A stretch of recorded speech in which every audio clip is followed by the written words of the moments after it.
Aren't those butterflies beautiful? Those are my newest muses. I've been painting a ton of butterflies, and you would think with such a beautiful subject that it would be really easy to create a beautiful painting. But that's not always the case. And a lot of it has to do with painting until your painting is finished.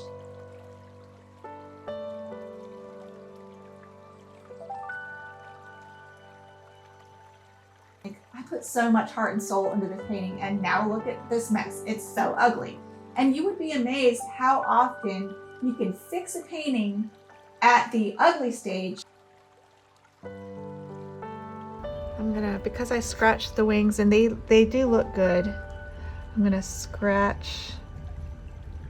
Y'all are probably holding your breaths while I try to mess this painting up. I can tell. Oh, no.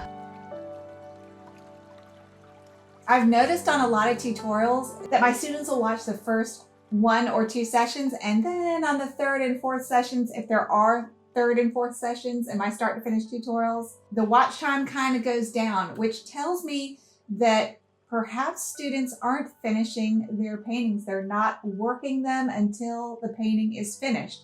And you always hear about the problem of overworking your painting. Don't overwork your painting. Keep it fresh. But there is the other side of the coin, and that is if you don't finish your painting and push it all the way to what it can be, you might be missing out on some wow factor paintings.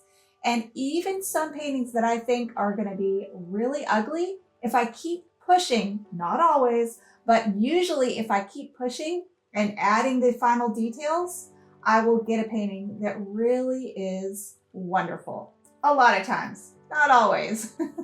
So today I'm going to show you the end stage of this painting, which is this one, by the way. I called it Butterfly Spritz. And yes, this is Butterfly Spritz on my shirt. So you can actually buy this shirt from me. Right now I don't have it posted anywhere in my shop. You would just have to message me if you want one. But I'm wearing it with leggings, and it covers all the important stuff. So it's really cute with leggings. But anyway, so today what I want to show you is the last bit of footage of me painting this tutorial in real time. So this is a start to finish tutorial on my Patreon, but today I'm going to show you the last bit of painting that's really key to getting a painting to a stage where it's got some wow factor. I do have a whole video about adding jewelry, and that's kind of the same thing. At the end of a painting process, no matter what medium you're working in, you usually want to add jewelry, which is little details and extra pops of color, whatever it is, balance out your values, whatever your painting needs to really take it to the next level. And so often I think, especially beginners, tend to underwork their painting more than they overwork their painting because they get it to the ugly stage and they think they've failed. And this still happens to me to this day. I panic when I go through the ugly stage and I just think, I put so much heart and soul into this painting, and now look at this mess. It's so ugly. And you would be amazed how often you can fix a painting at the ugly stage by just keep on working, keep on pushing through, trust the process, add your jewelry. I'll also link another video right here. And by the way, when you click on these links to go to other videos, it won't take you out of this video. It'll just queue it up for you to watch later. So I think to understand this, you have to understand that every single painting, almost every single painting goes through several stages. Even a painting like this, which I usually paint in lots and lots of layers. The opposite of that approach of painting is a la prima painting, where you paint all in one go. This was mostly an all in one go, all in one sitting painting. You're doing a lot of wet painting. You're letting things blend and merge, and it gets really dreamy. It's kind of how Charles Reed paints. And if you've been watching my channel, you know that I've been going through a journey of trying to learn how to do alla prima style. My classic way of painting is the more classic way of doing watercolor, which is lots and lots of layers, which does work for me, but it doesn't get me this kind of dreamy, fresh look, the alla prima look. But both styles do go through the same stages, which is the first stage is just getting your underpainting done, which I did a video last week about underpaintings and how to do them.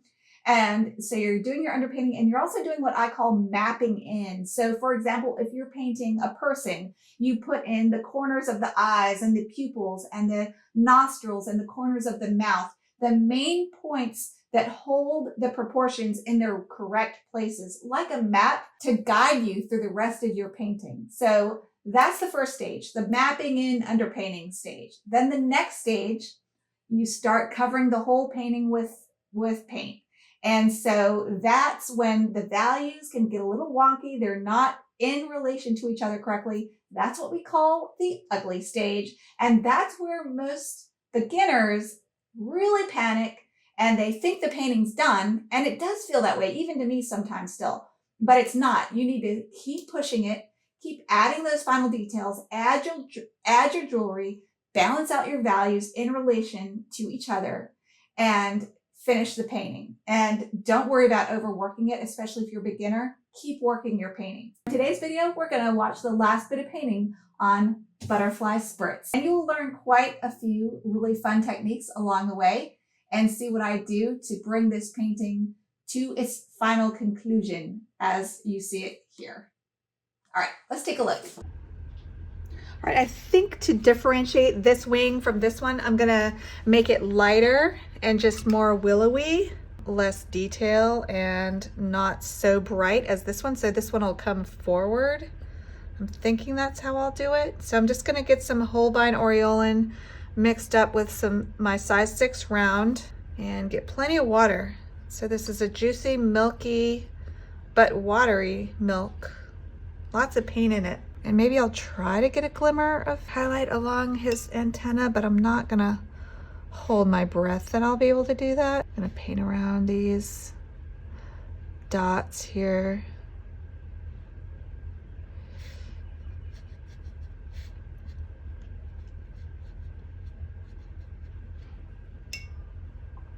And get some orange as we come down in here.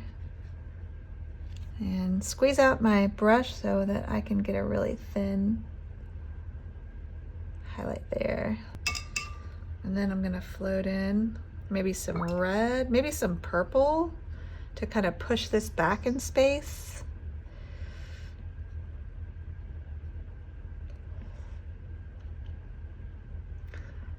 And he's got this big old round funny eye. Let's see if I can get that idea in. There we go. And he's got a yellow body, which I might make it more of a gray, just to say, hey, we are celebrating this butterfly wing and let's stay focused, people. And maybe some purple would be pretty to float up into his body.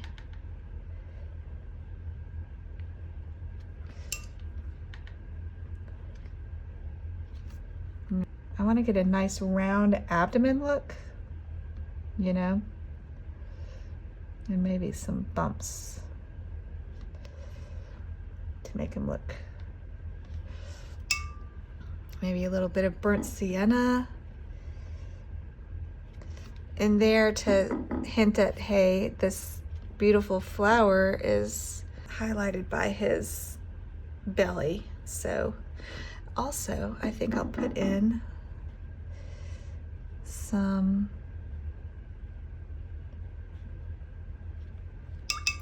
burnt sienna in there to tie the butterfly down into this, and then I think I will get some lamp black cream consistency to finish this wing a bit. Whenever you get a puddle, just squeeze out your brush, soak that puddle up, and for the most part you're going to want to not have puddles. Okay, so for the black markings on this wing, I'm going to make them a little bit browner and less super black so that they're not so stark and attention calling as these are.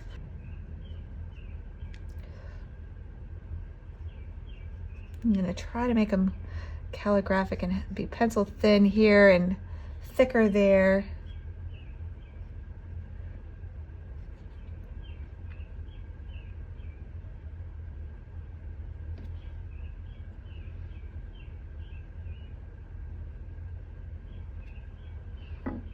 If I had super puddles, these would bloom out too much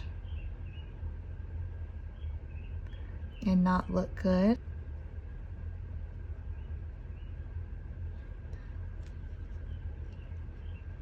And those might be a little too strong, but they're so pretty. I really don't have the heart to say no to those. You cannot exist because they're just so pretty. I'm gonna, because I scratched the wings and they do look good, I'm gonna scratch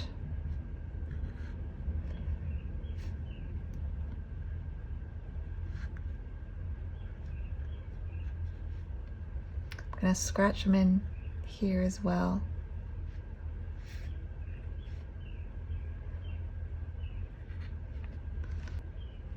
And this is still wet in here that I could put in some of the markings that are so fun. The cream consistency lamp black on damp paper that I love.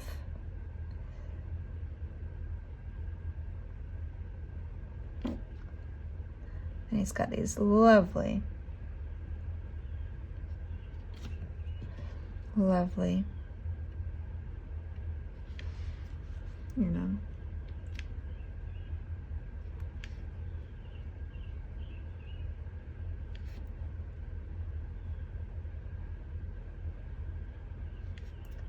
and you can break the line and not get the whole line and be quite convincing as far as legs. They can be so delicate and add so much to your painting by being delicate. So I would say definitely go for that. You can put in a few darks in here maybe. I don't know. You don't want too many though.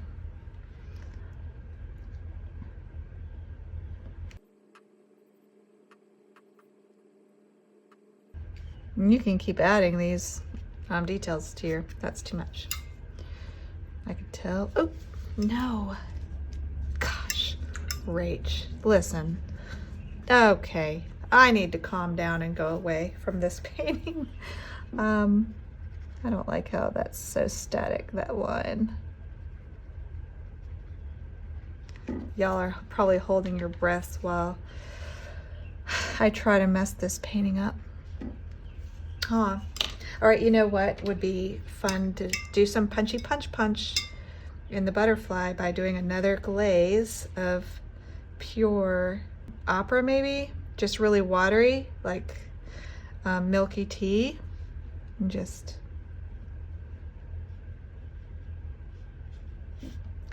put some dots, you know.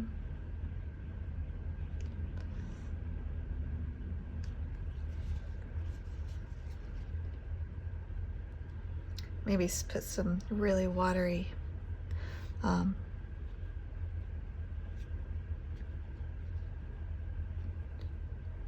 romantic, like that.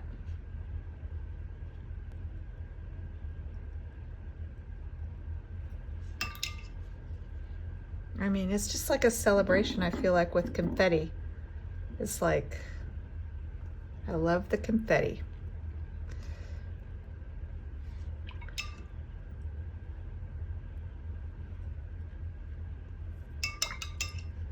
All right, I'm calling that done. You can also, if you choose, you've seen me use these archival pens. You can use them to do scribble around everything. I think I'm gonna leave this one be, but in a future iteration, I will be playing with, I'm sure I'll be playing with scribble. But I love this.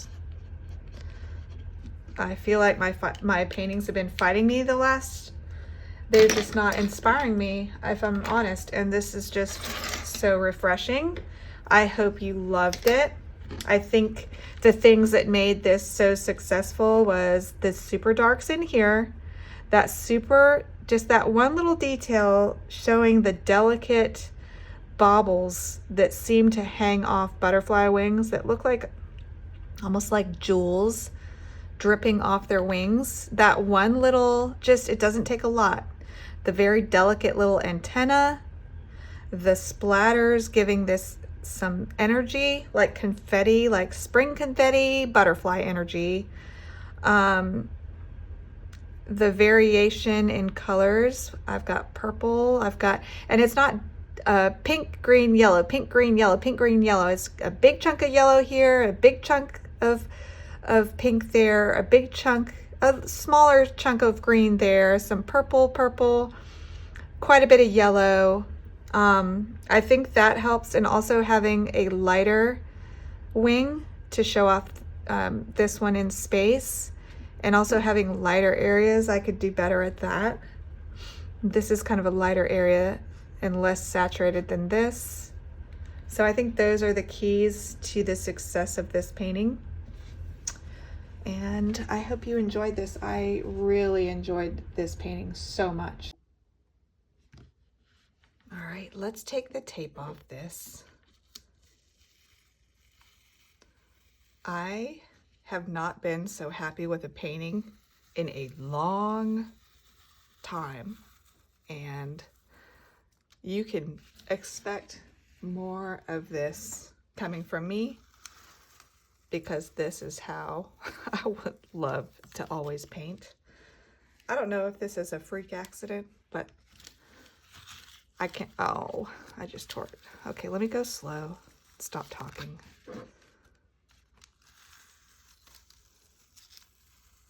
I really should get a hairdryer.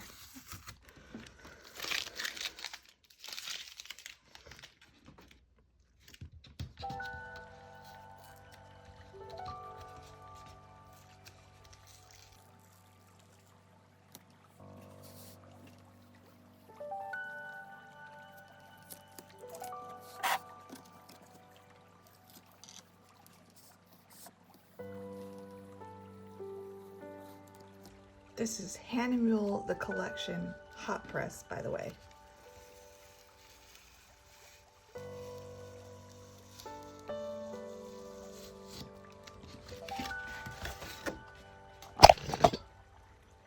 My kitty's out there. I put my hummingbird feeder up. The hummingbird feeder, I saw the hummingbirds for the first time last night outside. There's my coneflowers out there. And here's my coneflower in my painting. Thank you so much for joining me for this video. And if you would like to join me on my artistic journey a little bit more closely, you can join my Facebook group where you can post your paintings. And if you request it, we will give you feedback. My community members and I will give you feedback. Or if you just want to share what you've been working on, we'd love to see you there. So go check out my free Facebook group. I do have a private Facebook group where I post reference photos that my Patreon and online students can share. So just know that if you have joined my Patreon lately, and thank you to those of you who have, I've gotten a lot of new members. It's so exciting lately, but be sure to message me to get a link to get onto that private group for my paid students. And now you can also join my Patreon for free, so you will get some updates from me for just following me for free on Patreon. So I welcome you to do that, and here's a link to do that. I have a free tutorial, start to finish, called Beginner Bunny that you might enjoy doing and seeing if you like my style of painting. So I will link that here. And if you are thinking about joining my Patreon, I would encourage you to first read my post to beginners and prospective students, so you don't get into something you actually aren't interested in. I don't want to waste anybody's time. That link is at rachelstudio.com Patreon index. So you can go to that index and see all the tutorials I have available. And at the very top, there is a link to my note to prospective beginner students. So you'll see that there. My supply list is there. I have lots of goodies. There's free things in that visual index as well. So be sure to go check that out. And be sure to follow me to learn not just the how, but the why of watercolor, so you move on your watercolor journey a lot faster. Now go watercolor your world. Bye, everybody.